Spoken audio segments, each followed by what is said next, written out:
very much, Mr. President. South Africa takes to the floor to express our appreciation in yourself as COP President and all parties for the progress made thus far towards a more balanced outcome of COP26.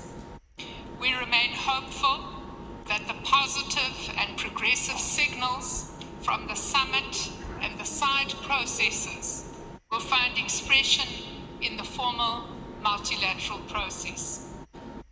South Africa fully supports the remarks by Guinea on behalf of the G77 and China, Gabon, and as chair of the Africa Group, and India as chair of the Basics Group.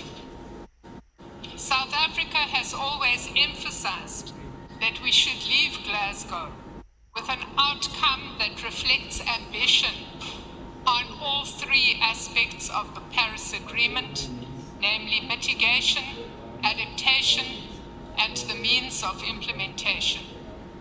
In this regard, we welcome the decision to embark on a formal work program on the global goal on adaptation.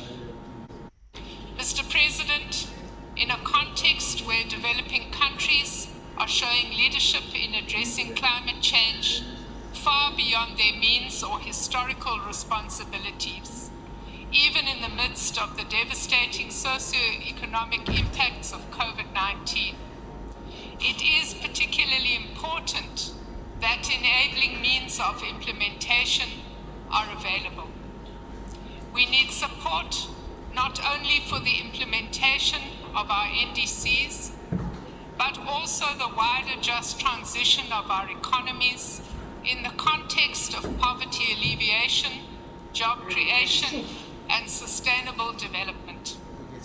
In our view, the cover decision does not go far enough on the means of implementation issues.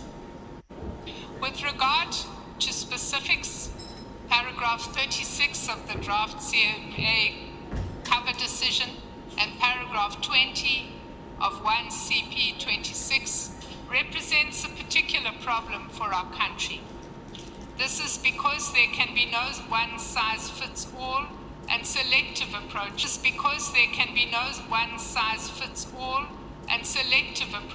to the complex issue of energy transition.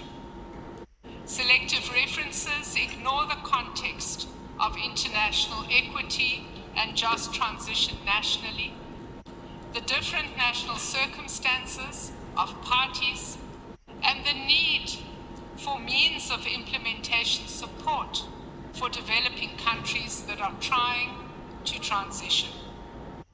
These paragraphs need to include the conditionality of support by developed countries to developing countries for a just transition, and give developing parties space to pace their transitions in line with national circumstances and the availability of resources.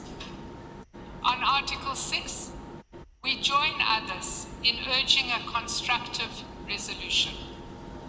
With other African countries, we look forward to a positive outcome on Article 6.2 as the only predictable, reliable, and sustainable source of adaptation financing. Finally, Mr. President, we hope we will soon have sight of your report regarding the way forward with regard to the issue of Africa's special needs and circumstances. South Africa remains committed to working with you and with all other parties to ensure a positive outcome of COP26. I thank you.